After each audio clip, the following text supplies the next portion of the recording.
ਪੰਜਾਬੀ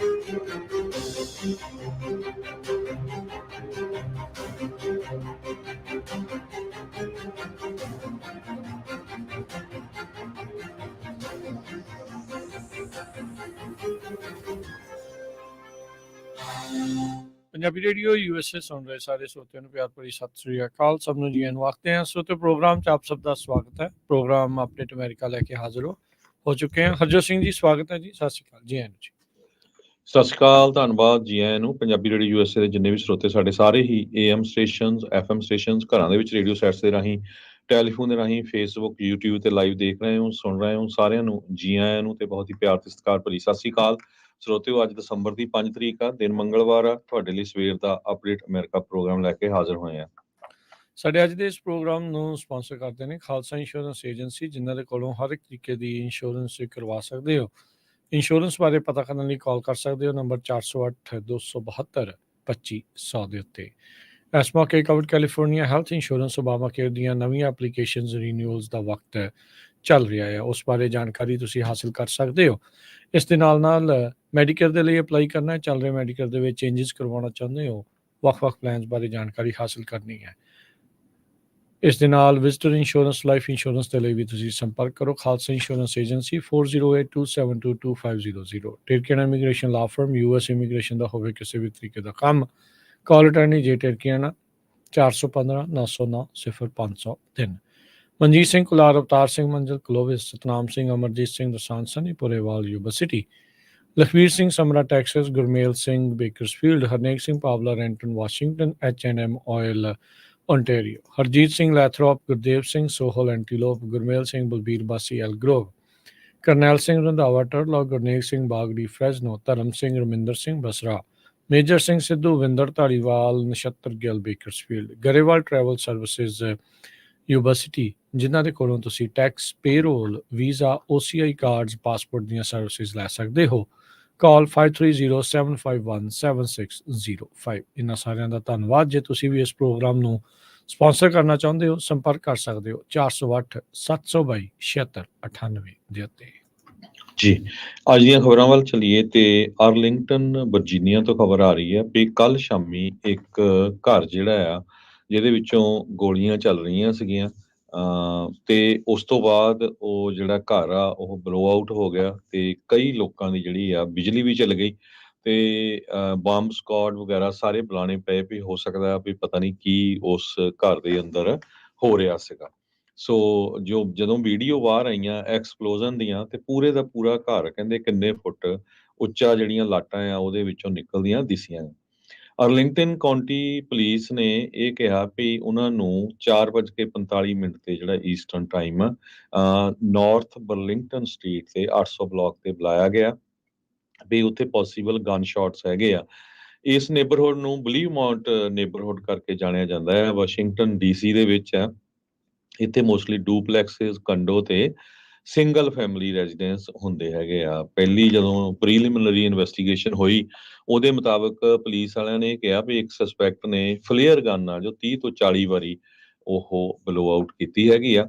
ਉਹ ਤੋਂ ਬਾਅਦ ਜਦੋਂ ਪੁਲਿਸ ਵਾਲਿਆਂ ਨੇ ਐਂਟਰ ਹੋਣ ਦੀ ਕੋਸ਼ਿਸ਼ ਕੀਤੀ ਫੇਰ ਗੋਲੀਆਂ ਦੀ ਆਵਾਜ਼ ਆਈ ਤੇ ਉਸ ਤੋਂ ਬਾਅਦ ਇੱਕ ਐਕਸਪਲੋਜ਼ਨ ਹੋਇਆ ਜਿਸ ਦੀ bureau of alcohol tobacco firearm ਆਰਮ ਐਕਸਪਲੋਸਿਵ ਵਾਲੇ ਇਨਵੈਸਟੀਗੇਟ ਕਰ ਰਹੇ ਹੈਗੇ ਜੀ। ਇਹ ਕਹਿੰਦੇ ਵੀ ਇਹ ਜਿਹੜਾ ਘਰ ਐਕਸਪਲੋਡ ਹੋਇਆ ਆ ਇਹ ਇੱਕ ਜੇਮਸ ਯੂ ਨਾਂ ਦੇ 56 ਸਾਲਾਂ ਦੇ ਬੰਦੇ ਦੇ ਨਾਮ ਦੇ ਨਾਲ ਜੁੜਿਆ ਦੇਖਿਆ ਜਾਂਦਾ ਆ, ਜੋ ਕਿ ਸੋਸ਼ਲ ਮੀਡੀਆ ਦੇ ਉੱਤੇ ਕਾਫੀ ਰੈਂਬਲਿੰਗ ਕਰਦਾ ਹੈ। ਇਸ ਦੀ ਜਿਹੜੀ ਹਿਸਟਰੀ ਆ ਉਹ ਇਹ ਸਾਹਮਣੇ ਆਈ ਆ ਤੇ ਕਈ ਤਰੀਕੇ ਦੇ ਫ੍ਰਿਵਲਸ ਲਾਸੂਟ ਧੱਕੇ ਦੇ ਨਾਲ ਜਿਹੜੇ ਆ ਉਹਦੇ ਨਾਲ ਵੀ ਇਹ ਜੁੜਿਆ ਦੇਖਿਆ ਗਿਆ ਹੈਗਾ ਆ। ਇਹ ਆਪਣੀ ਸਾਬਕਾ ਐਕਸ ਵਾਈਫ ਆ, ਉਸ ਨੂੰ ਵਿੱਚ ਵੀ ਜਿਹੜਾ ਉਹ ਆਖਦਾ ਹੈ ਤੇ ਐਂਟੀ US ਦੇ ਜਿਹੜੇ ਸਲੋਗਨ ਆ ਉਹ ਵੀ ਇਹਦੀਆਂ ਪੋਸਟ ਦੇ ਵਿੱਚ ਅਕਸਰ ਦੇਖੇ ਜਾਂਦੇ ਰਹੇ ਆ। ਇਹਦੀ ਲਿੰਕਡਇਨ ਤੇ ਜਿਹੜੀ ਪ੍ਰੋਫਾਈਲ ਆ ਉਹਦੇ ਵਿੱਚ ਇਹ ਦੇਖਿਆ ਗਿਆ ਵੀ ਇਸ ਨੂੰ farmer head of information and physical security international telecommunication company ਦੇ ਲਈ ਉਹਨੇ ਆਪਣੇ ਆਪ ਨੂੰ ਡਿਸਕ੍ਰਾਈਬ ਇਸ ਤਰੀਕੇ ਦੇ ਨਾਲ ਕੀਤਾ ਸੀਗਾ।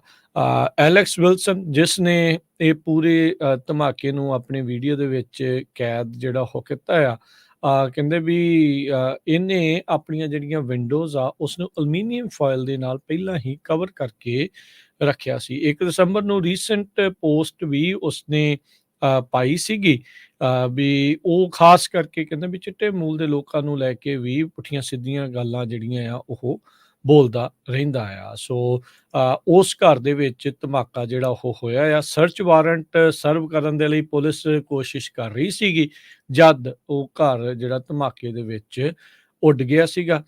ਕਹਿੰਦੇ ਵੀ ਕਿਸੇ ਨੇ ਪਹਿਲਾਂ ਫਲੇਅਰ ਗਨ ਘਰ ਦੇ ਅੰਦਰੋਂ ਵੀ ਜਿਹੜੀ ਉਹ ਚਲਾਈ ਦੱਸੀ ਜਾਂਦੀ ਆ। ਫਿਰ ਕੁਛ ਜਿਹੜੀਆਂ ਗੋਲੀਆਂ ਆ ਉਹ ਚੱਲੀਆਂ ਧਮਾਕੇ ਤੋਂ ਪਹਿਲਾਂ। ਹੁਣ ਇਸ ਦੀ ਜਾਂਚ ਸਾਰੀ ਜਿਹੜੀ ਚੀਜ਼ ਆ ਵੱਖ-ਵੱਖ ਫੈਡਰਲ ਤੇ ਜਿਹੜੀਆਂ ਲੋਕਲ ਲਾ ਐਨਫੋਰਸਮੈਂਟਸ ਆ ਉਸ ਦੇ ਵਿੱਚ ਕਰਨ ਵਿੱਚ ਲੱਗੀਆਂ ਪਈਆਂ ਹੈਗੀਆਂ। ਕਹਿੰਦੇ ਵੀ ਧਮਾਕਾ ਇੰਨਾ ਜ਼ਬਰਦਸਤ ਸੀਗਾ ਵੀ ਲਾਗੇ ਇੱਕ ਜਿਹੜਾ ਟਰੀ ਸੀਗਾ, ਰੁੱਖ ਸੀ, ਉਹ ਵੀ ਕਿਸੇ ਦੇ ਘਰ ਦੇ ਉੱਤੇ ਡਿੱਗਾ। ਬੌਬ ਮੇਨਸ ਜਿਹੜਾ ਉਸ ਦੇ ਲਾਗੇ ਰਹਿੰਦਾ ਸੀ, ਕਹਿੰਦਾ ਵੀ ਉਹ ਏਡੀ ਜ਼ੋਰ ਦੀ ਜਿਹੜਾ ਉਹ ਡਿੱਗਾ ਵੀ ਪੂਰੀ ਦੀ ਪੂਰੀ ਪ੍ਰਾਪਰਟੀ ਹੀ ਜਿਹੜੀ ਹਿੱਲ ਗਈ ਹੈਗੀ ਹੈ। ਯੂਐਸ ਦੇ ਰਿਪਰੈਜ਼ੈਂਟੇਟਿਵ ਡੌਨ ਬਾਇਰ ਜਿਹੜੇ ਵਰਜੀਨੀਆ ਤੋਂ ਆ, ਉਹਨਾਂ ਨੇ ਕਿਹਾ ਵੀ ਬਹੁਤ ਹੀ ਸਕੇਰੀ ਇੱਕ ਕਹਿ ਲਓ ਵੀ ਡਰਾਉਣੀ ਜਿਹੜੀ ਚੀਜ਼ ਆ ਉਹ ਉੱਥੇ ਵਾਪਰੀ ਆ। ਤੇ ਕਹਿੰਦਾ ਮੈਂ ਧੰਨਵਾਦ ਕਰਦਾ ਫਸਟ ਰਿਸਪੌਂਡਰਸ ਦਾ ਜਿਨ੍ਹਾਂ ਨੇ ਇਸ ਨੂੰ ਜਿਹੜਾ ਆ ਬਾਅਦ ਦੇ ਵਿੱਚ ਇਵੈਂਚੁਅਲੀ ਉੱਥੇ ਕਾਬੂ ਕੀਤਾ ਆ। Bureau of alcohol tomato fire arms and explosive ਦੇ ਨਾਲ FBI ਤੇ ਲੋਕਲ ਲਾ ਐਨਫੋਰਸਮੈਂਟ ਇਸ ਟਾਈਮ ਇਸ ਪੂਰੇ ਮਾਮਲੇ ਦੀ ਜਾਂਚ ਵਿੱਚ ਲੱਗੀਆਂ ਹੋਈਆਂ ਨੇ।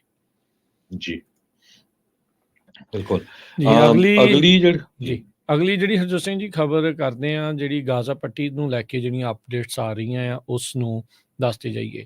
IDF ਇਜ਼ਰਾਈਲੀ ਡਿਫੈਂਸ ਫੋਰਸਿਸ ਦੇ ਜਿਹੜੇ ਕਮਾਂਡਰਸ ਆ ਉਹਨਾਂ ਨੇ ਅੱਜ ਇਹ ਐਲਾਨ ਕੀਤਾ ਵੀ ਹੁਣ ਅਸੀਂ ਜਿਹੜਾ ਖਾਨ ਯੂਨਸ ਨੇਬਰਹੁੱਡ ਆ ਗਾਜ਼ਾ ਪੱਟੀ ਦੇ ਵਿੱਚ, ਉੱਥੇ ਨਵਾਂ ਫੇਜ਼ ਆਪਣੀ ਇਨਵੇਜਨ ਦਾ ਉਹ ਸ਼ੁਰੂ ਕਰਨ ਜਾ ਰਹੇ ਹੈਗੇ। ਉੱਥੋਂ ਦੇ ਜਿਹੜੇ ਲਿeutenant ਜਨਰਲ ਹਰਜ਼ੀ ਹਲੇਵੀ ਜਿਹੜੇ ਚੀਫ ਨੇ ਇਜ਼ਰਾਈਲੀ ਜਨਰਲ ਸਟਾਫ ਦੇ, ਉਹਨਾਂ ਨੇ ਪ੍ਰੈਸ ਕਾਨਫਰੰਸ ਦੇ ਵਿੱਚ ਇਹ ਦੱਸਿਆ।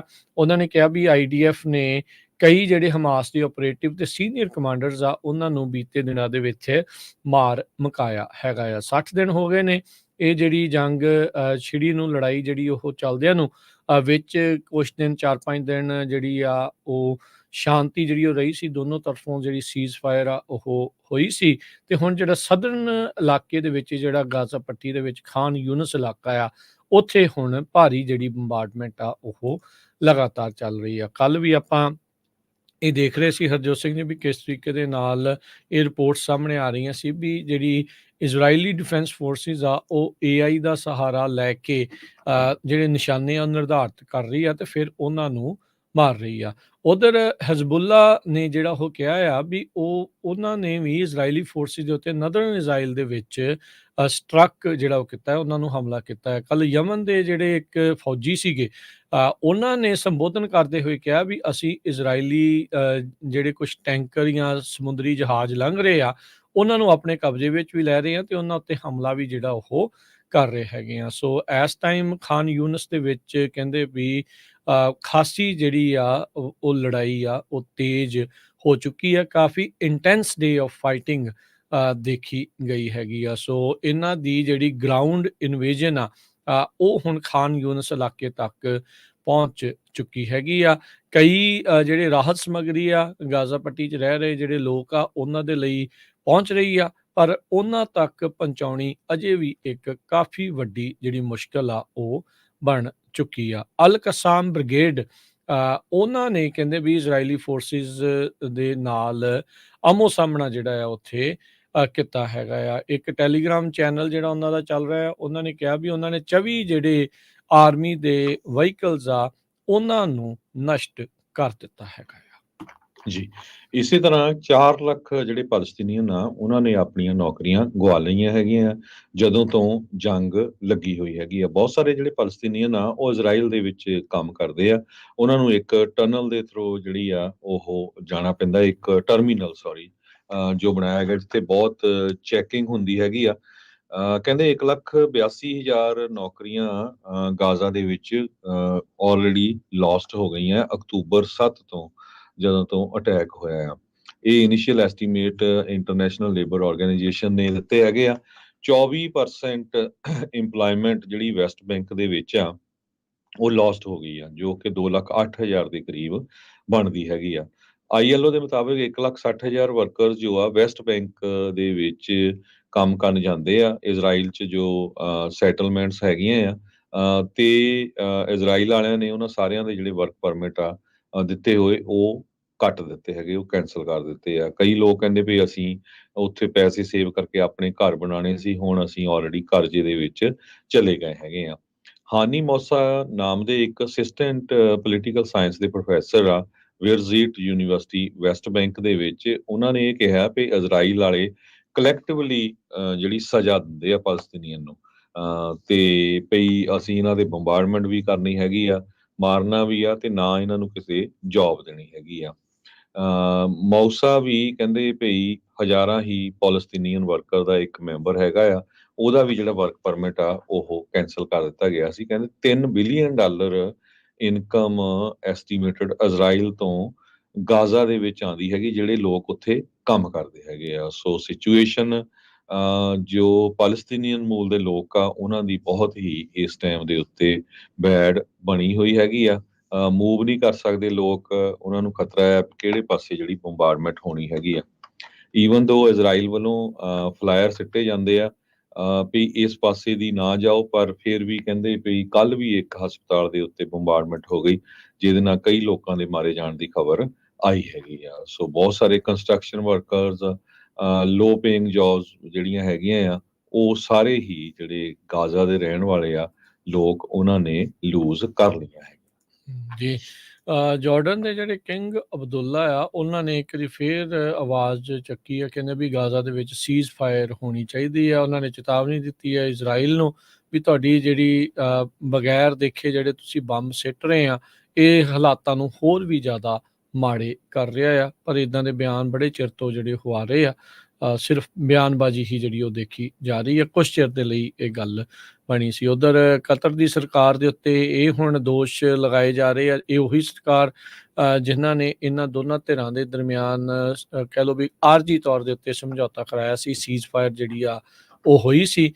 ਵੀ ਉਹ ਕਹਿੰਦੇ ਵੀ ਮਿਲੀਅਨਸ ਆਫ ਡਾਲਰ ਉਹ ਇਹਨਾਂ ਜਥੇਬੰਦੀਆਂ ਨੂੰ ਜਿਹੜੇ ਉਹ ਦੇ ਰਹੇ ਆ, ਜਿਹੜੇ ਕਿ ਡਾਇਰੈਕਟਲੀ ਇਜ਼ਰਾਈਲ ਦੇ ਨਾਲ ਜਿਹੜਾ ਉਹ ਲੜ ਰਹੇ ਆ। ਗ੍ਰੇਟਾ ਥੈਨਬਰਗ ਜਿਹੜੀ ਕਲਾਈਮੇਟ ਚੇਂਜ ਵਾਲੀ ਆ, ਉਹ ਉਸਨੇ ਆਪਣੀ ਇੱਕ ਫੋਟੋ ਪੋਸਟ ਕੀਤੀ ਹੈ ਸਟੈਂਡ ਵਿਦ ਗਾਜ਼ਾ ਇੰਸਟਾਗ੍ਰਾਮ ਦੇ ਉੱਤੇ, ਤੇ ਇਜ਼ਰਾਈਲ ਦੇ ਵਿੱਚ ਇਸ ਦੇ ਕਰਕੇ ਖਾਸਾ ਉਸਦਾ ਜਿਹੜਾ ਵਿਰੋਧ ਆ ਉਹ ਹੋਇਆ ਹੈਗਾ ਆ। ਸੋ ਇਹ ਜਿਹੜੀ COP28 ਸਮਿਟ ਹੋਈ ਸੀ ਰੀਸੈਂਟਲੀ ਦੁਬਈ ਦੇ ਵਿੱਚ, ਉਸ ਦੌਰਾਨ ਇਹ ਪਹੁੰਚੀ ਆ। COP28 ਸਮਿਟ ਵੀ ਉਹੀ ਸੀਗੀ ਜਿਹੜੀ ਰੀਸੈਂਟਲੀ ਕਲਾਈਮੇਟ ਚੇਂਜ ਨੂੰ ਲੈ ਕੇ ਕੀਤੀ ਗਈ ਸੀ ਦੁਬਈ ਦੇ ਵਿੱਚ।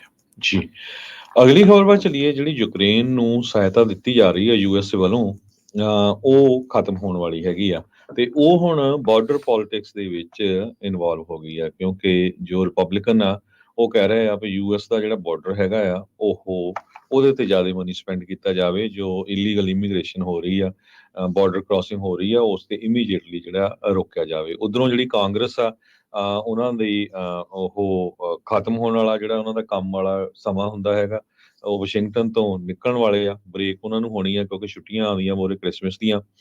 $106 ਬਿਲੀਅਨ ਜਿਹੜਾ ਆ ਉਹ ਰਿਕੁਐਸਟ ਕੀਤਾ ਗਿਆ ਸੀ ਪ੍ਰੈਜ਼ੀਡੈਂਟ ਜੋ ਬਾਈਡਨ ਉਹਨਾਂ ਵੱਲੋਂ ਅਕਤੂਬਰ ਮਹੀਨੇ 'ਚ, ਤਾਂ ਕਿ ਕੀਵ ਜੋ ਯੂਕਰੇਨ ਦੀ ਰਾਜਧਾਨੀ ਹੈਗੀ ਆ ਉਹਨੂੰ ਉਹਨੂੰ ਫੋਰਟੀਫਾਈ ਕੀਤਾ ਜਾ ਸਕੇ, ਤਾਂ ਕਿ ਰਸ਼ੀਆ ਵਾਲੇ ਕਿਸੇ ਤਰ੍ਹਾਂ ਨਾਲ ਉੱਥੇ ਇਨਵੇਜਨ ਨਾ ਕਰ ਸਕਣ, ਐਂਟਰ ਨਾ ਕਰ ਸਕਣ।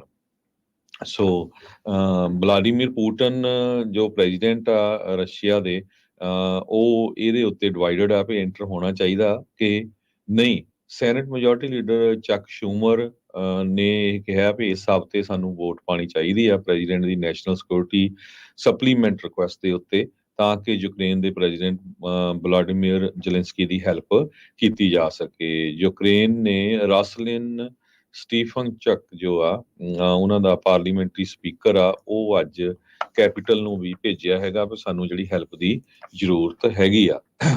ਸੋ ਇਹ ਦੇਖਦੇ ਆ ਵੀ ਕਿੱਥੇ ਕੁ ਜਾ ਕੇ ਜਿਹੜੀ ਗੱਲ ਬਣਦੀ ਆ। ਸੈਨੇਟਰ ਕ੍ਰਿਸ ਮਰਫੀ ਜੋ ਆ, ਉਹਨਾਂ ਨੇ ਰਿਪਬਲਿਕਨਸ ਨੂੰ ਅਕਿਊਜ਼ ਕੀਤਾ ਹੈ ਵੀ ਉਹ ਇਸ ਡੀਲ ਦੇ ਉੱਤੇ ਜਿਹੜੇ ਆ ਸਾਡਾ ਸਾਥ ਨਹੀਂ ਦੇ ਹੈਗੇ।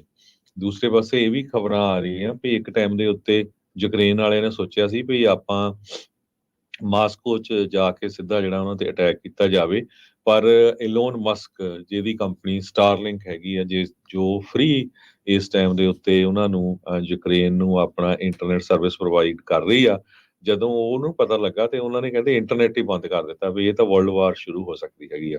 ਸੋ ਇੰਨੀ ਪਾਵਰ ਜਿਹੜੀ ਆ ਉਹ ਇਲੋਨ ਮਸਕ ਦੇ ਕੋਲ ਹੈਗੀ ਆ। ਜੀ। ਅਗਲੀ ਜਿਹੜੀ ਹਰਜੋਤ ਸਿੰਘ ਜੀ ਗੱਲ ਕਰਦੇ ਜਾਈਏ, ਸੁਪਰੀਮ ਕੋਰਟ ਦੇ ਵਿੱਚ ਹੁਣ ਇੱਕ ਅਜਿਹਾ ਕੇਸ ਪਹੁੰਚਿਆ ਆ ਜੋ ਕਿ ਆਉਣ ਵਾਲੇ ਸਮੇਂ ਦੇ ਵਿੱਚ ਕਾਫੀ ਦਿਸ਼ਾ ਦਸ਼ਾ ਜਿਹੜੀ ਟੈਕਸ ਨੂੰ ਲੈ ਕੇ ਬਦਲ ਸਕਦਾ ਆ। ਇੱਕ ਜਿਹੜਾ ਕਪਲ ਆ, ਜੋੜਾ ਆ, ਉਹ $15,000 ਵਾਧੂ ਜਿਹੜਾ ਉਹਨਾਂ ਨੂੰ ਟੈਕਸ ਆਇਆ ਸੀ ਉਸ ਨੂੰ ਫਾਈਟ ਕਰ ਰਿਹਾ ਹੈ। ਜੇ ਐਗਜ਼ੈਕਟਲੀ ਗੱਲ ਕਰੀਏ ਤਾਂ $14,729 ਦੇ ਟੈਕਸਾਂ ਦੀ ਜਿਹੜੀ ਇਹ ਲੜਾਈ ਚੱਲ ਰਹੀ ਹੈ। ਚਾਰਲਸ ਤੇ ਕੈਥਲੀਨ ਮੂਰ, ਉਹਨਾਂ ਨੇ ਇੱਕ ਇਨਵੈਸਟਮੈਂਟ ਉਹ ਕਰਦੇ ਸੀਗੇ ਕੰਪਨੀ ਦੇ ਵਿੱਚ। ਇਹ ਕੰਪਨੀ ਸੀਗੀ ਇੰਡੀਆ ਦੇ ਵਿੱਚ। ਹੁਣ ਇਹ ਜਿਹੜਾ ਲਾਸੂਟ ਆ, ਇਸ ਦੀ ਸੁਣਵਾਈ ਲਈ ਜਾ ਰਹੀ ਆ ਸੁਪਰੀਮ ਕੋਰਟ ਦੇ ਵਿੱਚ। ਅੱਜ ਇਸ ਦੇ ਉੱਤੇ ਜ਼ਰਾ ਜਿਹੜੀਆਂ ਆ ਉਹ ਹੋਣਗੀਆਂ। ਕਹਿੰਦੇ ਵੀ ਜੇ ਸੁਪਰੀਮ ਕੋਰਟ ਇਸ ਜੋੜੇ ਦੇ ਹੱਕ ਦੇ ਵਿੱਚ ਫੈਸਲਾ ਸੁਣਾ ਦਿੰਦਾ ਆ ਤਾਂ ਇਹ ਇਵੈਂਚੁਅਲੀ ਟੈਕਸ ਵਾਲੀ ਜਿਹੜੀ ਗੱਲ ਆ ਸਰਕਾਰ ਨੂੰ ਬਿਲੀਅਨਸ ਤੋਂ ਟ੍ਰਿਲੀਅਨਸ ਡਾਲਰ ਦੇ ਵਿੱਚ ਪੈ ਸਕਦੀ ਆ। ਚਿਰ ਤੋਂ ਇਹਨਾਂ ਦਾ ਜਿਹੜਾ ਮਸਲਾ ਬਣਿਆ ਪਿਆ, ਪਹਿਲੋਂ ਹੇਠਲੀਆਂ ਅਦਾਲਤਾਂ ਦੇ ਵਿੱਚ ਸਰਕਾਰ ਦੇ ਹੱਕ ਦੇ ਵਿੱਚ ਫੈਸਲੇ ਆਉਂਦੇ ਆਏ ਆ ਤੇ ਇਵੈਂਚੁਅਲੀ ਹੁਣ ਇਹਨਾਂ ਨੇ ਸੁਪਰੀਮ ਕੋਰਟ ਦਾ ਦਰਵਾਜ਼ਾ ਜਿਹੜਾ ਆ ਉਹ ਖੜਕਾਇਆ ਸੀਗਾ। ਡੈਮੋਕ੍ਰੇਟਸ ਕਈ ਚਿਰ ਤੋਂ ਅਲਟਰਾ ਰਿਚ ਲੋਕਾਂ ਨੂੰ ਟੈਕਸ ਲਾਉਣ ਦੀ ਗੱਲ ਕਰਦੇ ਆ ਰਹੇ ਆ। ਇਹ ਹੋ ਸਕਦਾ ਹੈ ਵੀ ਉਸੇ ਦੇ ਨਾਲ ਹੀ ਨਾਲ ਦੇ ਨਾਲ ਜੁੜਿਆ ਆ। ਵਾਸ਼ਿੰਗਟਨ ਸਟੇਟ ਦੇ ਵਿੱਚ ਇਹ ਰਹਿੰਦਾ ਆ, ਰਿਟਾਇਰਡ ਕਪਲ ਆ। ਇਹਨਾਂ ਨੇ ਇੱਕ ਕਿਸਾਨ ਕਰਾਫਟ ਕਰਕੇ ਜਿਹੜੀ ਇੰਡੀਆ ਦੀ ਕੰਪਨੀ ਆ, ਜਿਹੜੀ ਕਿ ਫਾਰਮ ਦੇ ਇਕਵਿਪਮੈਂਟ ਵੇਚਦੀ ਆ, ਉਹਦੀ ਕੰਪਨੀ ਦੇ ਵਿੱਚ ਇਨਵੈਸਟ ਕੀਤਾ। ਇਹ ਕਹਿ ਰਹੇ ਆ ਵੀ ਭਾਈ ਇਨਵੈਸਟਮੈਂਟ ਦੇ ਜਿਹੜੇ ਪ੍ਰੋਫਿਟ ਆਉਣੇ ਸੀ ਉਹ ਤਾਂ ਸਾਨੂੰ ਮਿਲੇ ਹੀ ਨਹੀਂ। ਉਹ ਮਿਲੇ ਸਾਨੂੰ ਨਹੀਂ ਆ, ਬਲਕਿ ਉਹ ਕੰਪਨੀ ਦੇ ਵਿੱਚ ਹੀ ਉਹਨਾਂ ਨੇ ਰੀਇਨਵੈਸਟ ਜਿਹੜਾ ਉਹ ਕਰਤੇ। ਤੇ ਕਹਿੰਦੇ ਵੀ ਸਾਨੂੰ ਪਤਾ ਹੀ ਨਹੀਂ ਆ ਵੀ ਇਹਨੂੰ ਐਜ਼ ਏ ਇਨਕਮ ਦੇ ਤੌਰ ਦੇ ਉੱਤੇ ਜਿਹੜਾ ਉਹ ਦੇਖਿਆ ਜਾਵੇ। ਕਹਿੰਦੇ ਵੀ ਜਦੋਂ ਸਾਨੂੰ ਪਤਾ ਹੀ ਨਹੀਂ ਆ ਤੇ ਜਦੋਂ ਸਾਨੂੰ ਉਹ ਮਿਲੀ ਹੋਈ ਨਹੀਂ ਇਨਵੈਸਟਮੈਂਟ ਦੇ ਜਿਹੜੇ ਪ੍ਰੋਫਿਟ ਆ, ਇਹਨੂੰ ਟੈਕਸ ਜਿਹੜਾ ਹੈ ਉਹ ਕਿੱਦਾਂ ਜਿਹੜਾ ਉਹ ਕੀਤਾ ਜਾ ਸਕਦਾ ਆ। ਟੈਕਸ ਦੇ ਜਿਹੜੇ ਕੇਸਿਸ ਆ ਕਾਫੀ ਵਾਰੀ ਆਉਂਦੇ ਜਾਂਦੇ ਰਹਿੰਦੇ ਨੇ, ਸੁਪਰੀਮ ਕੋਰਟ ਤੱਕ ਜਿਹੜਾ ਉਹ ਪਹੁੰਚ ਜਾਂਦੇ ਨੇ। ਪਰ ਕਹਿੰਦੇ ਵੀ ਇਸ ਮੂਡਸ ਦੇ ਸੂਟ ਨੇ, ਇਸ ਕੇਸ ਨੇ ਕਾਫੀ ਜ਼ਿਆਦਾ ਅਟੈਂਸ਼ਨ ਅੱਖਾਂ ਨੂੰ ਆਕਰਸ਼ਿਤ ਕੀਤਾ ਆ। ਕਹਿੰਦੇ ਵੀ ਇਹਦੇ ਵਿੱਚ ਪੋਟੈਂਸ਼ੀਅਲ ਹੈਗਾ ਆ ਵੀ ਪੂਰੇ ਟੈਕਸ ਸਿਸਟਮ ਨੂੰ ਡੀਸਟੇਬਲਾਈਜ਼ ਵੀ ਇਸ ਨਾਲ ਹੋ ਸਕਦੀ ਆ। ਕੇਸ ਕਹਿੰਦੇ ਵੀ ਆਲਰੇਡੀ ਜਿਹੜੀ ਸੁਪਰੀਮ ਕੋਰਟ ਦੇ ਐਥਿਕਸ ਦੀ ਕੰਟਰੋਵਰਸੀ ਚੱਲ ਰਹੀ ਹੈ, ਜਿਹਦੇ ਵਿੱਚ ਸੁਪਰੀਮ ਕੋਰਟ ਦੇ ਵੀ ਕਈ ਜਸਟਿਸ ਦੇ ਉੱਤੇ ਇਹ ਗੱਲਾਂ ਆ ਵੀ ਇਹਨਾਂ ਨੇ ਕਈ ਧਨਾੜਾਂ ਤੋਂ ਗਿਫਟ ਜਿਹੜੇ ਉਹ ਲੈਂਦੇ ਰਹੇ ਆ। ਉਸ ਦਾ ਵੀ ਰੌਲਾ ਰੱਪਾ ਨਾਲ ਦੇ ਨਾਲ ਜਿਹੜਾ ਉਹ ਚੱਲ ਰਿਹਾ। ਕਹਿੰਦੇ ਵੀ ਉਹ ਫੇਥਫੁਲੀ ਡਿਸਕਲੋਜ਼ ਨਹੀਂ ਸੀ ਕਰ ਰਹੇ ਸਾਰੇ ਫੈਕਟ ਉਸ ਨੂੰ ਲੈ ਕੇ। ਹੁਣ ਇਹ ਨੈਰੋ ਰੂਲਿੰਗ ਕਹਿੰਦੇ ਵੀ ਜੇ ਇਹਨਾਂ ਦੇ ਵਿੱਚ ਆ ਜਾਂਦੀ ਹੈ ਮੂਡਸ ਦੇ ਹੱਕ ਦੇ ਵਿੱਚ, ਜੋ ਕਿ ਕੰਜ਼ਰਵੇਟਿਵ ਇਸ ਟਾਈਮ ਲੀਨਿੰਗ ਆਪਣਾ ਬੈਂਚ ਹੈਗਾ ਸੁਪਰੀਮ ਕੋਰਟ ਦੇ ਵਿੱਚ, ਜੋ ਇਸ ਦੇ ਵਿੱਚ ਹੋ ਵੀ ਸਕਦਾ ਆ। ਕਹਿੰਦੇ ਵੀ ਇਹਦੇ ਨਾਲ ਸਰਕਾਰ ਨੂੰ ਬਿਲੀਅਨਸ ਆਫ ਡਾਲਰਸ ਦੇਣੇ ਜਿਹੜੇ ਉਹ ਪੈ ਸਕਦੇ ਆ। ਇਹਨਾਂ ਦਾ ਜਿਹੜਾ ਲਾਇਰ ਹੈਗਾ ਆ ਉਹ ਇਹੀ ਗੱਲ ਹਰਜੋਤ ਸਿੰਘ ਜੀ ਕਰ ਰਿਹਾ ਆ ਵੀ ਭਾਈ ਜਿਹੜੀ ਇਨਕਮ, ਜਿਹੜੀ ਪ੍ਰੋਫਿਟ ਇਹਨਾਂ ਨੂੰ ਮਿਲਿਆ ਹੀ ਨਹੀਂ, ਉਹਨੂੰ ਐਜ਼ ਏ ਇਨਕਮ ਕਿੱਦਾਂ ਗਿਣ ਕੇ ਉਹਦੇ ਉੱਤੇ ਤਕਰੀਬਨ $15,000 ਦਾ ਜਿਹੜਾ ਟੈਕਸ ਆ ਉਹਨਾਂ ਨੇ ਲਗਾ ਦਿੱਤਾ ਆ। ਸੋ ਹੁਣ ਇਹ ਜਿਹੜਾ ਮਸਲਾ ਹਰਜੋਤ ਸਿੰਘ ਜੀ ਨਵਾਂ ਜਿਹੜਾ ਉਹ ਬਣ ਗਿਆ ਆ। ਇਹ 2005 ਦੀ ਇਨਵੈਸਟਮੈਂਟ ਸੀ, $40,000 ਦੀ ਉਸ ਟਾਈਮ ਦੇ ਉੱਤੇ ਕਿਸਾਨ ਕਰਾਫਟ ਮਸ਼ੀਨ ਟੂਲਸ ਦੇ ਵਿੱਚ। ਤੇ ਯੂਐਸ ਦੀ ਸਰਕਾਰ ਨੇ 2006 ਤੋਂ 2017 ਦੇ ਵਿੱਚ ਕਹਿੰਦੇ ਵੀ ਮੂਡਸ ਨੇ ਇਹ ਟੈਕਸ ਨਹੀਂ ਸੀ ਪੇ ਕੀਤਾ। ਤੇ ਫਿਰ ਜਦੋਂ ਇਹ ਕੰਪਨੀ ਦੇ ਜਿਹੜੇ ਪ੍ਰੋਫਿਟ ਆਉਂਦੇ ਰਹੇ, ਜਿਹੜੇ ਰੀਇਨਵੈਸਟ ਹੁੰਦੇ ਰਹੇ ਆ, ਉਹ ਉਸ ਦੇ ਉੱਤੇ ਫਿਰ ਇਵੈਂਚੁਅਲੀ ਇਹਨਾਂ ਨੂੰ ਹੁਣ ਟੈਕਸ ਲੱਗਾ ਆ। ਇਸ ਤੋਂ ਪਹਿਲਾਂ ਫੈਡਰਲ ਜੱਜ ਨੇ ਤੇ ਜਿਹੜੇ ਸੈਨ ਫਰਾਂਸਿਸਕੋ ਦੇ ਵਿੱਚ ਸਥਿਤ 9th ਸਰਕਟ ਕੋਰਟ ਆ, ਉਹਨਾਂ ਨੇ ਸਰਕਾਰਾਂ ਦੇ ਹੱਕ ਦੇ ਵਿੱਚ ਫੈਸਲਾ ਜਿਹੜਾ ਉਹ ਸੁਣਾਇਆ ਸੀ।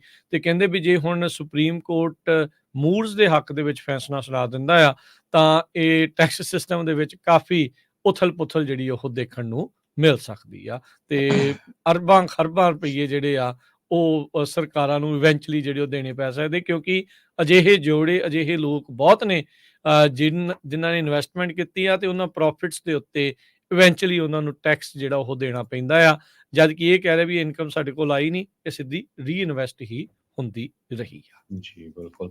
ਬਹੁਤ ਸਾਰੇ ਲੋਕ ਜਿਹੜੇ ਆ ਬਾਹਰ ਦੀਆਂ ਕੰਪਨੀਆਂ ਦੇ ਵਿੱਚ ਇਨਵੈਸਟ ਵੀ ਕਰਦੇ ਆ।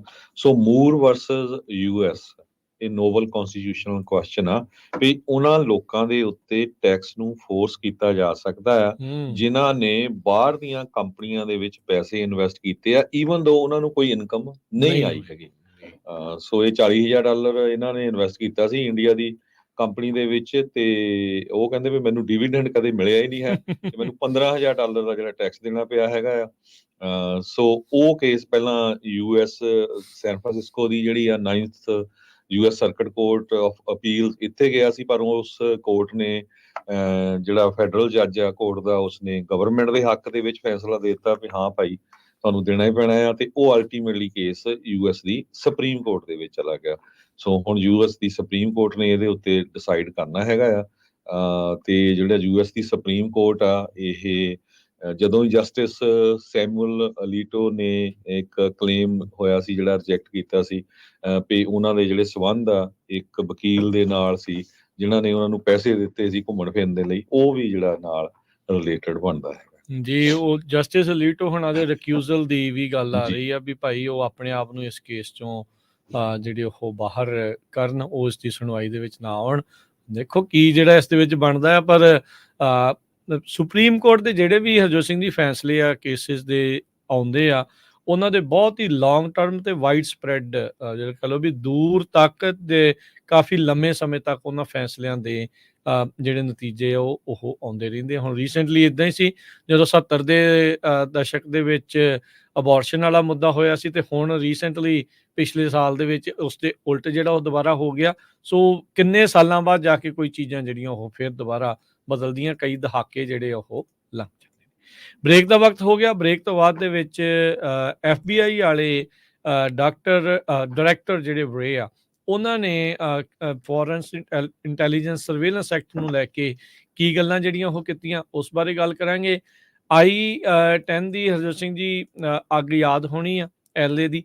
ਉਸ ਤੋਂ ਬਾਅਦ ਦੇ ਵਿੱਚ ਕੈਲਟ੍ਰਾਂਸ ਜਿਹੜੀਆਂ ਉਹਨਾਂ ਪੁਲਾਂ ਦੇ ਹੇਠਾਂ ਬਿਜ਼ਨੈਸਿਸ ਚੱਲ ਰਹੇ ਆ, ਉਸ ਨੂੰ ਲੈ ਕੇ ਕੀ ਆਖਰੀ ਆ, ਉਹਨਾਂ ਚਰਚਾਵਾਂ ਉਹਨਾਂ ਗੱਲਾਂ ਦੇ ਉੱਤੇ ਵੀ ਜਿਹੜੀ ਉਹ ਆਪਾਂ ਚਰਚਾ ਕਰਾਂਗੇ। ਜੁੜੇ ਰਹਿਣਾ ਇਦਾਂ ਹੀ ਪੰਜਾਬੀ ਰੇਡੀਓ USA ਦੇ ਨਾਲ।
ਬ੍ਰੇਕ ਤੋਂ ਬਾਅਦ ਇੱਕ ਵਾਰੀ ਫਿਰ ਆਪ ਸਭ ਦਾ ਸਵਾਗਤ ਹੈ। ਹਰਜੋਤ ਸਿੰਘ ਜੀ ਆਇਆਂ ਨੂੰ ਸਵਾਗਤ ਹੈ। ਸਤਿ ਸ਼੍ਰੀ ਅਕਾਲ।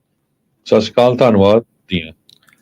ਅਗਲੀ ਜਿਹੜੀ ਗੱਲ ਕਰਦੇ ਜਾਈਏ, FBI ਦੇ ਡਾਇਰੈਕਟਰ ਕ੍ਰਿਸਟੋਫਰ ਰੇ ਉਹਨਾਂ ਨੇ ਇੱਕ ਸਰਵੇਲੈਂਸ ਟੂਲ ਉਸ ਨੂੰ ਦੁਬਾਰਾ ਰੀਨਿਊ ਕਰਨ ਦੀ ਮੰਗ ਕੀਤੀ ਆ। Foreign intelligence surveillance act section 702 ਉਹਦੇ ਵਿੱਚ ਕਹਿੰਦੇ ਵੀ ਰੀਨਿਊ ਕਰਨ ਦੀ ਗੱਲ ਆਖੀ। 31 ਦਸੰਬਰ ਨੂੰ ਇਹ ਜਿਹੜਾ ਸੈਕਸ਼ਨ ਆ ਉਹ ਐਕਸਪਾਇਰ ਹੋਣ ਜਾ ਰਿਹਾ ਹੈਗਾ ਆ। ਜਿਹੜੇ ਇਸ ਟਾਈਮ ਰਾਈਟ ਵਿੰਗ ਤੇ ਆ ਰਿਪਬਲਿਕਨਸ ਆ, ਉਹਨਾਂ ਨੇ ਇਸ ਲਾਅ ਦੀ ਰੀਨਿਊਅਲ ਦੀ ਵਿਰੋਧਤਾ ਕੀਤੀ। ਉਹ ਕਹਿੰਦੇ ਵੀ ਜਿਹੜਾ FBI ਤੇ ਜਸਟਿਸ ਡਿਪਾਰਟਮੈਂਟ ਆ ਉਸ ਨੂੰ ਜਾਣਬੁੱਝ ਕੇ ਮੌਜੂਦਾ ਸਰਕਾਰ ਸਾਡੇ ਉਲਟ ਕੰਜ਼ਰਵੇਟਿਵ ਦੇ ਉਲਟ ਵੈਪਨਾਈਜ਼ ਕਰ ਰਹੀ ਆ, ਉਸ ਨੂੰ ਵਰਤ ਰਹੀ ਆ।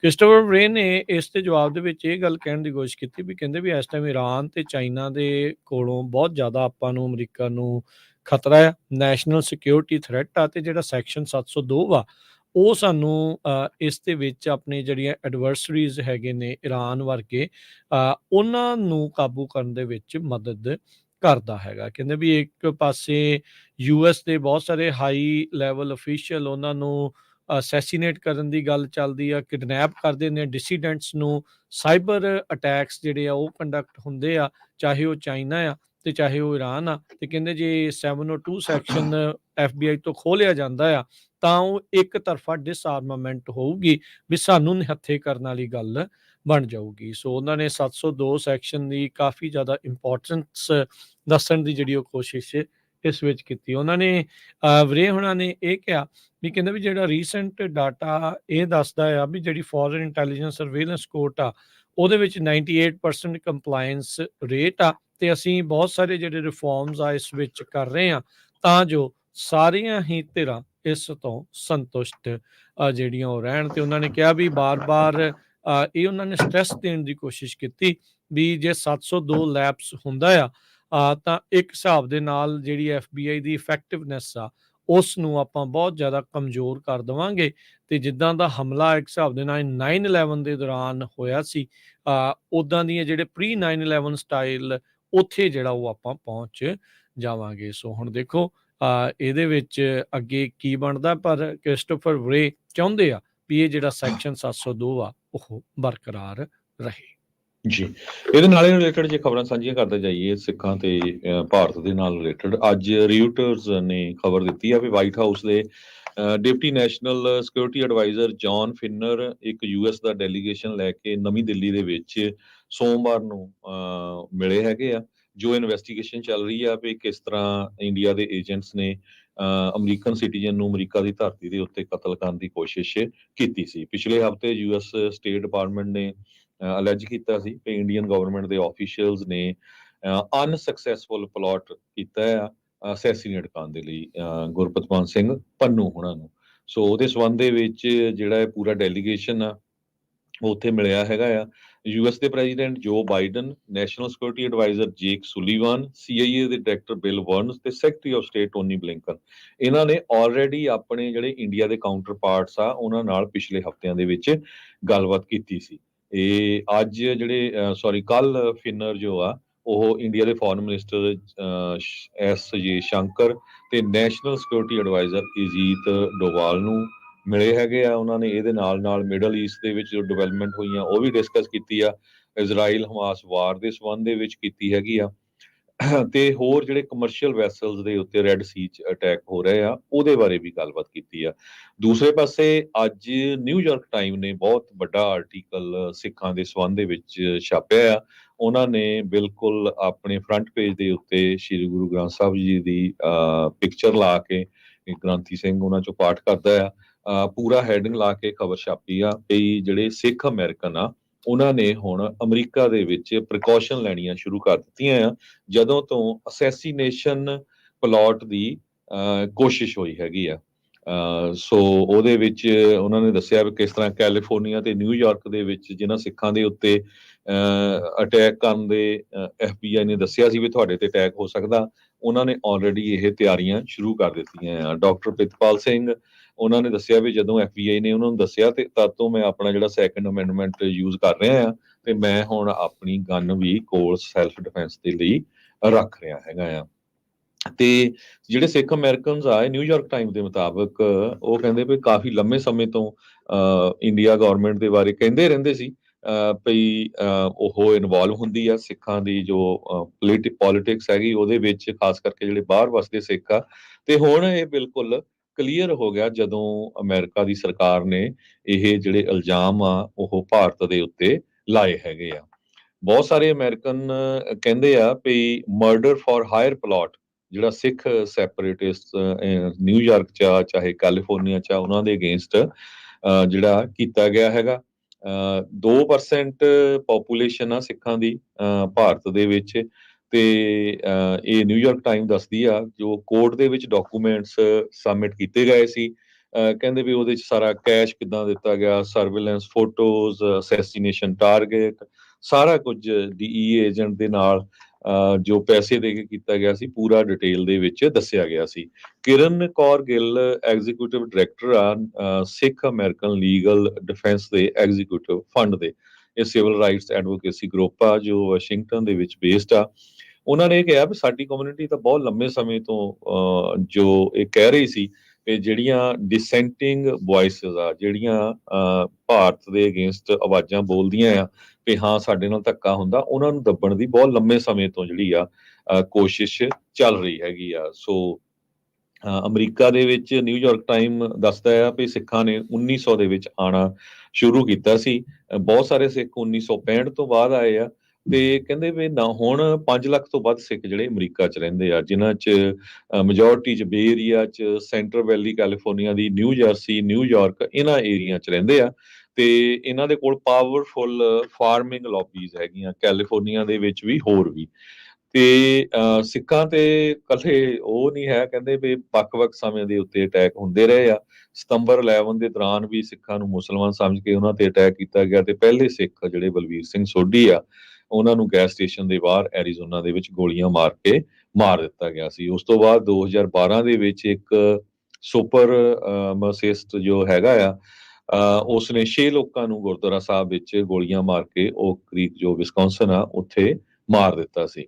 ਸੋ ਇੱਕ ਤਾਂ ਇੱਥੇ ਜਿਹੜਾ ਹੇਟ ਕ੍ਰਾਈਮ ਝੱਲਣਾ ਪੈਂਦਾ, ਦੂਸਰੇ ਪਾਸੇ ਜਿੱਥੇ ਤੁਸੀਂ ਆਪਣੇ ਹੱਕ ਦੀ ਗੱਲ ਕਰਦੇ ਆ, ਉੱਥੇ ਦੀ ਸਰਕਾਰ ਜਿਹੜੀ ਆ ਤੁਹਾਡੇ ਅਗੇਂਸਟ ਪਲਾਟ ਕਰਦੀ ਆ। ਨਿਊਯਾਰਕ ਟਾਈਮ ਅੱਗੇ ਜਾ ਕੇ ਇਹ ਲਿਖਦਾ ਆ ਵੀ ਪੰਨੂ ਹੁਣਾਂ ਨੂੰ ਮਾਰਨ ਦੀ ਜੋ ਕੋਸ਼ਿਸ਼ ਕੀਤੀ ਸੀ, ਇਸੇ ਤਰ੍ਹਾਂ ਹਰਦੀਪ ਸਿੰਘ ਨਿੱਜਰ ਜੋ ਕੈਨੇਡਾ 'ਚ ਜਿਨ੍ਹਾਂ ਨੂੰ ਮਾਰਿਆ ਗਿਆ ਸੀ, ਉਹ ਬਿਲਕੁਲ ਨਾਲ ਮਿਲਦਾ ਜੁਲਦਾ ਹੈਗਾ, ਕਿਉਂਕਿ ਜੋ ਡਿਸਕਸ਼ਨ ਹੋਈ ਹੈ ਉਹ ਸਾਰਾ ਕੁਝ ਬਾਹਰ ਆ ਗਿਆ ਹੈਗਾ। ਨਿਊਯਾਰਕ ਟਾਈਮ ਨੇ ਇਹ ਕਿਹਾ ਵੀ ਇੰਡੀਅਨ ਐਮਬੈਸੀ ਨੂੰ ਜਦੋਂ ਵਾਸ਼ਿੰਗਟਨ ਦੇ ਵਿੱਚ ਕੰਟੈਕਟ ਕੀਤਾ ਗਿਆ ਤੇ ਉਹਨਾਂ ਨੇ ਇਹਦੇ ਉੱਤੇ ਕੋਈ ਵੀ ਕਮੈਂਟ ਕਰਨ ਦਾ ਨਾ ਕਰ ਦਿੱਤੀ ਹੈਗੀ ਆ। ਉਹਨਾਂ ਨੇ ਈਮੇਲ ਵੀ ਭੇਜੀਆਂ, ਫੋਨ ਕਰਨ ਦੀ ਕੋਸ਼ਿਸ਼ ਵੀ ਕੀਤੀ, ਪਰ ਭਾਰਤੀ ਸਰਕਾਰ ਨੇ ਕਿਹਾ ਵੀ ਅਸੀਂ ਨਿੱਜਰ ਹੋਣਾ ਦੇ ਕਤਲ ਦੇ ਵਿੱਚ ਕਿਸੇ ਤਰ੍ਹਾਂ ਜਿਹੜੇ ਆ ਸ਼ਾਮਲ ਨਹੀਂ। ਹਾਲਾਂਕਿ ਇਹ ਕਹਿੰਦੇ ਵੀ ਕੈਨੇਡਾ ਦੇ ਵਿੱਚ ਸਿੱਖਾਂ ਦੀ ਪਾਪੂਲੇਸ਼ਨ ਇੰਡੀਆ ਤੋਂ ਬਾਹਰ ਜੇ ਦੇਖਿਆ ਜਾਵੇ ਸਭ ਤੋਂ ਜ਼ਿਆਦਾ ਹੈਗੀ ਆ।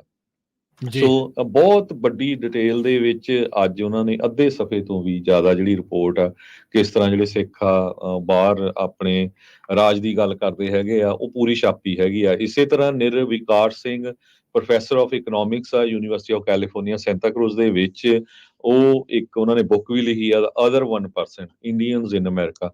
ਉਹਦੇ 'ਚ ਉਹਨਾਂ ਨੇ ਕਿਹਾ ਵੀ ਜਿਹੜੇ ਸਿੱਖ ਆ ਜਿਹੜੇ ਭਾਰਤ ਤੋਂ ਤਾਂ ਜਦੋਂ ਆਏ ਆ 1984 ਤੋਂ ਬਾਅਦ ਜਾਂ ਜਦੋਂ ਜ਼ੁਲਮ ਹੋਇਆ, ਉਹ ਤੋਂ ਬਾਅਦ ਉਹਨਾਂ ਦੇ ਜਿਹੜੇ ਬੱਚੇ ਵੀ ਇੱਥੇ ਦੇ ਬੋਰਨ ਆ, ਉਹਨਾਂ ਦੇ ਮਨ ਦੇ ਵਿੱਚ ਵੀ ਜਿਹੜੀ ਆਜ਼ਾਦੀ ਦੀ ਤਾਂਘ ਹੈਗੀ ਆ।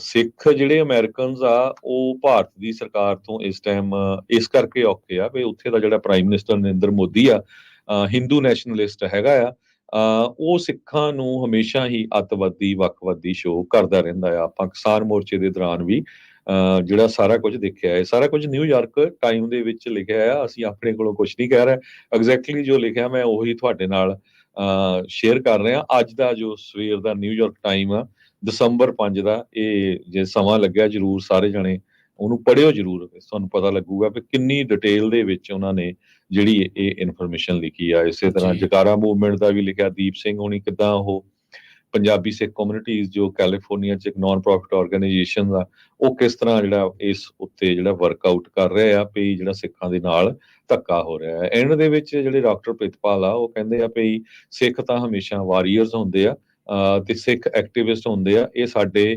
ਜੀਨਸ ਦੇ ਵਿੱਚ ਆ, ਸਾਡੇ ਬਲੱਡ ਦੇ ਵਿੱਚ ਆ, ਤੇ ਕੋਈ ਵੀ ਸਿੱਖ ਜਿਹੜਾ ਆ ਕਿਸੇ ਤੋਂ ਡਰਨ ਵਾਲਾ ਨਹੀਂ। ਇਸੇ ਤਰ੍ਹਾਂ ਜਿਹੜੇ ਆ ਆਪਾਂ ਲੜਦੇ ਰਹਾਂਗੇ। ਬੌਬੀ ਸਿੰਘ ਇੱਕ ਸਿੱਖ ਅਮਰੀਕਨ ਯੂਥ ਐਕਟਿਵਿਸਟ ਆ, ਆਪਾਂ ਤੁਹਾਨੂੰ ਦੱਸਿਆ ਸੀ ਪਿਛਲੇ ਦਿਨਾਂ 'ਚ ਸੈਕਰਾਮੈਂਟੋ ਤੋਂ ਨੌਜਵਾਨ, ਉਹਨੂੰ ਵੀ FBI ਨੇ ਵਾਰਨਿੰਗ ਦਿੱਤੀ ਸੀ ਜੀ। ਸੋ ਉਹ ਕਹਿੰਦਾ ਮੈਂ ਜਦੋਂ ਘਰੋਂ ਬਾਹਰ ਜਾਂਦਾ ਤੇ ਮੈਂ ਬਿਲਕੁਲ ਡਿਫਰੈਂਟ ਰਾਊਟ ਯੂਜ਼ ਕਰਦਾ ਹੈ ਜੀ। ਤੇ ਜਿਹੜੀ ਜਿਹੜੀ ਗੁਰਪਤਵੰਤ ਪੰਨੂ ਦੀ ਜਿਸ ਬੀਬੀ ਨੇ ਜਰਨਲਿਸਟ ਨੇ ਇੰਟਰਵਿਊ ਕੀਤੀ ਸੀਗੀ ਹੁਣ, ਹਾਂ ਟਾਈਮ ਮੈਗਜ਼ੀਨ ਦੇ ਲਈ, ਉਹ ਬੀਬੀ ਨੂੰ ਹੁਣੇ ਗਾਲਾਂ ਕੱਢ ਰਹੇ ਆ ਜਿਹੜੇ ਉੱਥੇ ਵਾਲੇ ਆ ਵੀ ਤੂੰ ਉਹਦੀ ਇੰਟਰਵਿਊ ਕੀਤੀ। ਇਹ ਹੁਣ ਇਦਾਂ ਦੇ ਜਿਹੜੇ ਉੱਥੇ ਹਾਲਾਤ ਹੋ ਗਏ ਵੀ ਅਗਲੇ ਬੰਦੇ ਦੀ ਜਿਹੜੀ ਉਹ ਗੱਲ ਵੀ ਉਹ ਸੁਣਨ ਨੂੰ ਤਿਆਰ ਨਹੀਂ। ਆਪਣੀ ਗੱਲ ਤਾਂ ਜਿਹੜੀ ਉਹ ਕਰ ਰਹੇ ਆ, ਜੇ ਇਹਨਾਂ ਦੇ ਹੱਕ ਦੀ ਗੱਲ ਨਹੀਂ ਆ ਤਾਂ ਉਹ ਕਹਿੰਦੇ ਆ ਵੀ ਅਸੀਂ ਉਸ ਨੂੰ ਜਿਹੜਾ ਬੁਰਾ ਭਲਾ ਜਿਹੜਾ ਉਹ ਬੋਲਣਾ ਹੈ। ਸੋ ਉੱਥੇ ਤੱਕ ਜਿਹੜਾ ਇਹਨਾਂ ਦਾ ਨਿਗਾਰ ਜਿਹੜਾ ਉਹ ਹੁਣ ਹੋ ਚੁੱਕਾ ਹੈ। ਸੋ ਨਿਊਯਾਰਕ ਟਾਈਮਜ਼ ਨੇ ਕਾਫੀ ਵੱਡਾ ਜਿਹੜਾ ਇਹ ਆਰਟੀਕਲ ਛਾਪਿਆ ਆ, ਤੇ ਜਿੱਦਾਂ ਕਿਹਾ ਵੀ ਉਹ ਹਰ ਇੱਕ ਨੂੰ ਜਿਹੜਾ ਵੀ ਪੜ੍ਹ ਸਕਦਾ ਭਾਈ ਉਹ ਜ਼ਰੂਰ ਪੜ੍ਹ ਕੇ ਦੇਖੇ ਵੀ ਸਿੱਖ ਅਮਰੀਕਨਜ਼ ਟੇਕਿੰਗ ਪ੍ਰੀਕਾਸ਼ਨ ਇਸ ਨਾਂ ਦੇ ਉੱਤੇ ਆ, ਐਮੀ ਕੁਇਨ ਕਰਕੇ ਉਸ ਦੁਆਰਾ ਇਹ ਆਰਟੀਕਲ ਆ ਉਹ ਛਾਪਿਆ ਗਿਆ ਆ ਵੀ ਅਸੈਸੀਨੇਸ਼ਨ ਪਲਾਟ ਤੋਂ ਬਾਅਦ ਦੇ ਵਿੱਚ। ਇਸ ਉੱਤੇ ਵੀ ਇੱਕ ਵਿਸ਼ੇਸ਼ ਗੱਲਬਾਤ ਆਪਣੇ ਜਿਹੜੇ ਐਕਸਪਰਟ ਹੈਗੇ ਨੇ UK ਤੋਂ, ਉਹਨਾਂ ਦੇ ਨਾਲ ਆਪਾਂ ਰੀਸੈਂਟ ਜਿਹੜੇ ਆਉਣ ਵਾਲੇ ਦਿਨਾਂ ਦੇ ਵਿੱਚ ਤੁਹਾਡੇ ਲਈ ਪੇਸ਼ ਜਿਹੜੀ ਉਹ ਜ਼ਰੂਰ ਕਰਾਂਗੇ।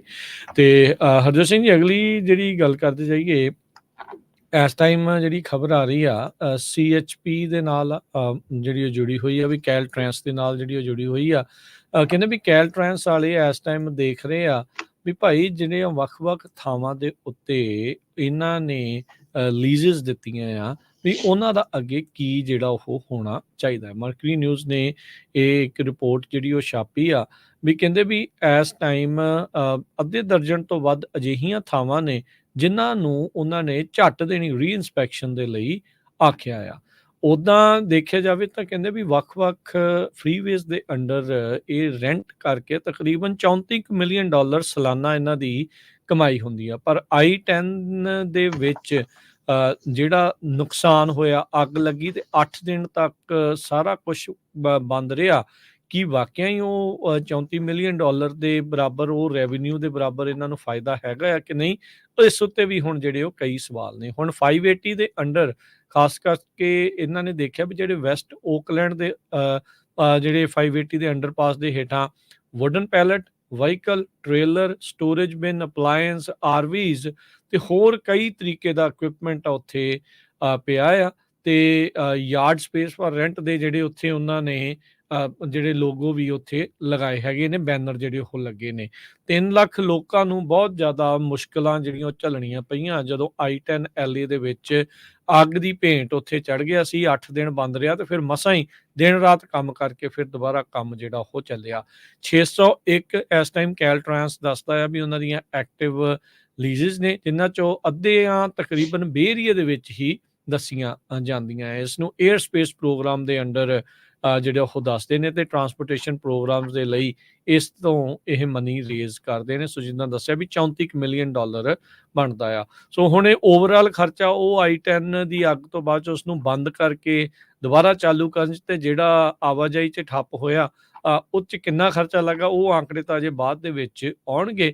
ਪਰ ਹੁਣ ਜਿਹੜੀਆਂ ਉਹ ਖਾਸ ਕਰਕੇ ਬੇ ਏਰੀਏ ਦੇ ਵਿੱਚ ਇੱਦਾਂ ਦੀਆਂ ਸਪੇਸਿਸ ਨੇ, ਉਹਨਾਂ ਦੀ ਰੀ-ਇੰਸਪੈਕਸ਼ਨ ਦੇ ਲਈ ਫਾਇਰ ਮਾਰਸ਼ਲਸ ਨੂੰ ਵਿਸ਼ੇਸ਼ ਹਦਾਇਤਾਂ ਦਿੱਤੀਆਂ ਗਈਆਂ ਆ ਵੀ ਭਾਈ ਝੱਟ ਦੇਣੀ ਜਾ ਕੇ ਇਹਨਾਂ ਨੂੰ ਚੈੱਕ ਕਰਕੇ ਆਓ, ਦੇਖੋ, ਨਹੀਂ ਤਾਂ ਇੱਥੇ ਵੀ ਕੋਈ ਇੱਦਾਂ ਦੀ ਅਣਸੁਖਾਵੀ ਘਟਨਾ ਜਿਹੜੀ ਆ ਉਹ ਵਾਪਰ ਸਕਦੀ ਆ। ਬਹੁਤ ਸਾਰੇ ਜਿਹੜੇ ਇਹ ਫ੍ਰੀਵੇਜ਼ ਨੇ ਉਹਨਾਂ ਹੇਠਾਂ ਕੂੜਾ ਹੀ ਜਿਹੜਾ ਉਹ ਪਿਆ ਆ।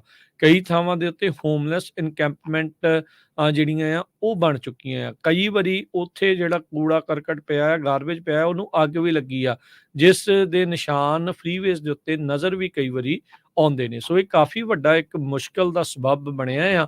ਪਰ ਉਸ ਅੱਗ ਤੋਂ ਬਾਅਦ ਦੇ ਵਿੱਚ ਇਹ ਮਸਲਾ ਜਿਹੜਾ ਆ ਉਹ ਸਾਰਿਆਂ ਦੇ ਸਾਹਮਣੇ ਆਇਆ ਆ। ਇਸ ਲਈ ਹੁਣ ਇਸ ਉੱਤੇ ਵਿਚਾਰ ਹੋਣੀ ਦੁਬਾਰਾ ਚਾਲੂ ਹੋਈ ਆ ਕਿਤੇ ਅਣਸੁਖਾਵੀ ਦੁਬਾਰਾ ਘਟਨਾ ਨਾ ਵਾਪਰੇ।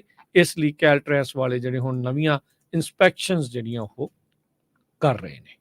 ਜੀ, ਕੀ ਤੁਸੀਂ ਸੋਚ ਸਕਦੇ ਆ ਵੀ ਕੈਲੀਫੋਰਨੀਆ ਦੇ ਕਿਸੇ ਇੱਕ ਸ਼ਹਿਰ ਦੇ ਵਿੱਚ ਇੱਕ ਸਟੋਰ ਨੂੰ 30 ਵਾਰੀ ਪਿਛਲੇ ਸਾਲ ਲੁੱਟਿਆ ਗਿਆ ਹੋਵੇ? ਇਹ ਆਮ ਜੀ ਗੱਲ ਅੱਜ ਕੱਲ ਓਕਲੈਂਡ 'ਚ ਵਾਪਰ ਰਹੀ ਹੈਗੀ ਆ।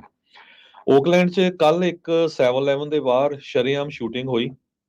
ਸ਼ਾਮ ਨੂੰ ਇੱਕ ਕਸਟਮਰ ਆਇਆ ਤੇ ਉਹਨੂੰ ਗੋਲੀਆਂ ਨਾਲ ਮਾਰ ਦਿੱਤਾ ਗਿਆ। ਪੁਲਿਸ ਇਹਦੀ ਜਿਹੜੀ ਇਨਵੈਸਟੀਗੇਸ਼ਨ ਕਰ ਰਹੀ ਆ, ਇਹ ਇੰਟਰਨੈਸ਼ਨਲ ਬੁਲੇਵਰਡ ਤੇ 5th ਐਵਨਿਊ ਦੇ ਉੱਤੇ ਵਾਪਰਿਆ 7-Eleven ਦੇ ਸਾਹਮਣੇ। 7-Eleven ਦਾ ਮਾਲਕ ਜੋ ਆ ਪਰਮਿੰਦਰ ਢੀਂਗਰਾ, ਉਹ ਕਹਿੰਦਾ ਵੀ ਮੈਂ ਕਾਫੀ 7-Eleven ਓਨ ਕਰਦਾ ਆ ਓਕਲੈਂਡ 'ਚ ਤੇ ਡਾਇਰੈਕਟਰ ਵੀ ਹੈਗੇ ਆ ਉਹ Greater Bay Area 7-Eleven franchisee owner association ਦੇ।